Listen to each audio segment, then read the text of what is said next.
Bismillahirrahmanirrahim. Assalamualaikum warahmatullahi wabarakatuh. Alhamdulillahirabbil alamin wassalatu wassalam ala nabiyyina Muhammadin wa ala alihi wa sahbihi wa man tabi'ahum bi ihsanin ila yaumiddin. Alhamdulillah jamaah subuh sekalian, pada kesempatan kali ini sekali lagi Allah masih memberikan nikmat kepada kita semuanya, nikmat dibangunkan setelah tidur kita, kemudian kita masih bisa makan sahur, tasahharu fa inna fis sahur barokah. Kemudian kita masih bisa berjalan menuju ke masjid yang jaraknya cukup jauh semua dari rumah kita ya, kecuali mas ini paling dekat ya. Biasanya jadi imam Masjid An-Nur, ini malah pindah ke Al-Khair hari ini, Masya Allah. Hijrah. Kita semua di sini musafir ya. Baik, hadirin sekalian, dalam Sirah Nabawiyah ada beberapa penggal kisah yang sangat luar biasa tentang bagaimana dakwahnya para remaja. Jadi para remaja di zaman Rasulullah SAW itu punya dakwah yang unik untuk menyebarkan Islam. Di antaranya mau saya angkat adalah kisah seorang Ansor, yaitu putra dari sahabat yang pincang ya, Al-Amr bin Jamuh. Saat itu beliau belum masuk Islam. Kemudian yang menyebabkan beliau masuk Islam diantaranya adalah kiprah dakwah anaknya yang cukup unik, yaitu Mu'ad bin Amr bin Jamuh ya. Jadi Mu'ad ini bin Amr ini bersama dengan saudara sepupunya yaitu Muawid bin Afra, ini pada suatu malam berencana untuk mengambil berhala punya bapaknya. Bapaknya ini punya berhala, jadi mereka punya rumah sendiri untuk berhala itu, Pak. Jadi kurang lebih kalau kita punya mihrab di rumah, nah maka itu saat itu orang kafir itu juga punya berhala, rumah untuk berhala sendiri. Kemudian pada malam itu mereka berdua mengambil berhala punya bapaknya, diambil kemudian dibuang ke tempat pembuang kotoran hewan di Bani Salamah, agak jauh dari rumah. Kurang lebih kalau bahasa kita sekarang dibuang ke peceren gitu ya. Pada keesokan paginya bapaknya pas mau beribadah mencari kemana si Lata ini, dicari nggak ada, sampai marah-marah ketemulah di tadi tempat pembuangan kotoran hewan Bani Salamah. Pas sampai di situ kemudian beratu diambil, dibersihkan, kemudian dikembalikan lagi ke tempat yang semula sambil berkata, kamu ini berhala, kenapa gak bisa nolong dirimu sendiri? Kamu ini yang aku sembah-sembah, seperti itu ya. Kemudian pada malam hari kedua itu, kedua tadi Mu'ad dan Muawid melancarkan misi keduanya, ambil lagi itu berhala bapaknya, dibuang ke tempat yang lebih jauh, tapi di tempat yang sama, tempat pembuang kotoran hewan. Di pagi hari ketiga, bapaknya marah-marah lagi. Siapa lagi ini yang berulah ini ya?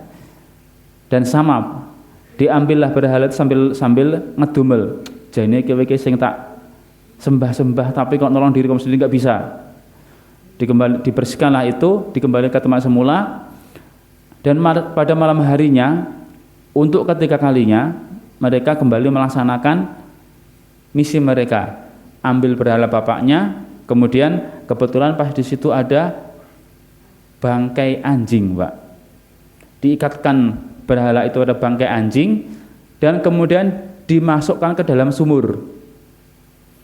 Akhirnya di pagi hari keempat, bapaknya pas mencari-cari sambil marah-marah, kemudian menemukan berhala itu berada di dalam sumur. Pas dilihat mau ngambil jadi males. Kamu ini ya cuman gini doang, nggak bisa nolong diri kamu sendiri, ya sudahlah situ ya. Akhirnya bapaknya nyerah, akhirnya bapaknya masuk Islam. Bapaknya bisa login gara-gara dakwah anaknya yang cukup unik ini. Nah, pemuda zaman kita juga punya cara dakwah tersendiri ya. Biarkanlah mereka berdakwah dengan cara mereka, yang penting visinya kita sampaikan, urusan misi mereka yang jalankan. Itu keren sekali seperti itu, Pak. Jadi Rasulullah cuma ngasih tujuannya saja, jalannya mau bagaimana terserah ya. Keren sekali mereka ini. Nah, kemudian kiprah mereka ini juga sangat luar biasa di perang Badar. Saat itu dikisahkan oleh Abdurrahman bin Auf ketika perang sedang berkecamuk ya, baru saja mulai. Kemudian Abdurrahman bin Auf ini di samping beliau tiba-tiba ada dua remaja tadi. Kenapa remaja? Karena mereka saat masih remaja. Disebutkan usianya antara 13 sampai 14 tahun, tapi fisik mereka memang sudah besar. Jadi sudah diperbolehkan ikut perang. Kemudian dua remaja ini ya, Mu'ad dan Mu'awid berkata pada Abdurrahman bin Auf, "Ya Ami, wahai paman, tunjukkan padaku mana yang namanya Abu Jahal." Kaget ini si Abdurrahman bin Auf. Dalam hadis disebutkan bahwa Abdurrahman bin Auf ini, "Aku berharap yang di sampingku adalah dua orang Al-Guju, tapi ternyata hanya anak-anak remaja." Terus malah bertanya pada dua anak ini, "Apa yang mau kalian lakukan kepada Abu Jahal? Kalian tahu?" "Enggak tahu, wahai paman, makanya kami tanya, di mana Abu Jahal? Yang mana Abu Jahal? Karena dari Rasulullah SAW kami mendengar bahwa dia adalah orang yang paling memusuhi Islam ketika di Mekah." Kemudian ditunjukkanlah Abu Jahal, itu orang yang sedang naik kuda di dekat pohon pakai baju perang warna merah. Akhirnya dua remaja ini langsung manuver, satu lewat kanan, satu lewat kiri, langsung pelencung begitu. Kalau kata Abdurrahman bin Auf disebutkan sebagaimana sokrain, dua ekor elang yang dilepas Pak, celurut begitu ya, kanan kiri. Dan langsung mereka menerobos pasukan lewat kanan dan kiri dan langsung ke posisinya Abu Jahal. Langsung menyabetkan pedangnya, kedua-duanya Abu Jahal kena pahanya dan jatuh seketika. Pas mau dieksekusi, muncullah putranya Abu Jahal yang saat itu belum masuk Islam, yaitu Ikrimah bin Abu Jahal. Ikrimah membantu bapaknya dan kemudian Mu'ad ini tersabetlah tangannya, kena pedang. Kemudian berhasil menyelamatkan diri.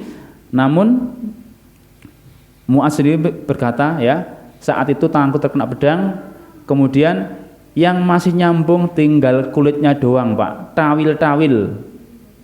Terbayang ya bagaimana tawil-tawilnya. Kemudian setelah itu karena dianggap tangannya ini mengganggu, akhirnya beliau duduk, jari jemarinya itu diinjak dan beliau berdiri makdel, tangannya putus. Karena apa? Menghalangi perang, ya, menghalangi geraknya untuk perang. Dan kemudian Mu'ad ini selamat, ya, dan tangannya yang sebelah telah dikirimkan kepada Allah duluan. Dan Mu'awid pas perang selesai masih selamat, kemudian meninggal karena luka yang dideritanya. Dan kemudian selesai perang, kemudian Rasulullah SAW bertanya, siapa yang membunuh Abu Jahal? Kedua-duanya mengaku, kami telah menebaskan pedang pada Abu Jahal.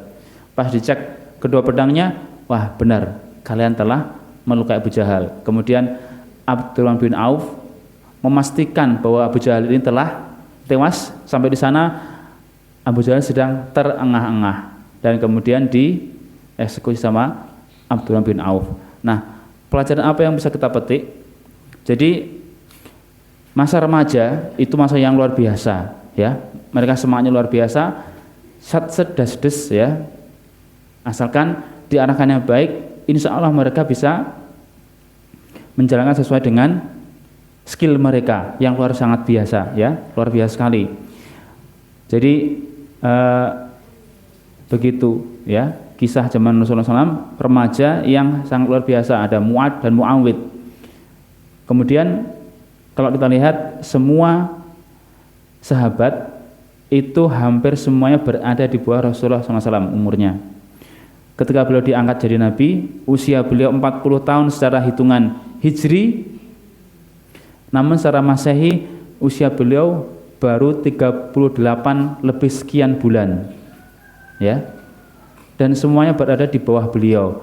Abu Bakar berjarak 2 tahun, Umar bin Khattab saat itu masih kurang lebih 27 tahun, dan semuanya masih muda-muda semuanya. Maka dari itu mari kita bisa dakwah kepada segmen pemuda, terlebih ke remaja yang biasanya mereka ini sudah lepas dari masjid, Pak. usia TPA rata-rata sampai kelas 6 SD. Usia SMP mau masuk TPA wis kegeden, sudah lulus Quran, malu ikut TPA. Itulah saat mereka terlepas biasanya. Mau gabung bapak-bapak kejauhan, nggak sama frekuensinya. Jadi mari kita sasar remaja ini dan pemuda ini karena mereka benar-benar target yang fresh, yang masih sat-set dalam urusan apa-apanya. Demikian yang bisa saya sampaikan, semoga bermanfaat. Subhanakallahumma wa bihamdika asyhadu an la ilaha illa anta astaghfiruka wa atubu ilaik. Assalamualaikum warahmatullahi wabarakatuh.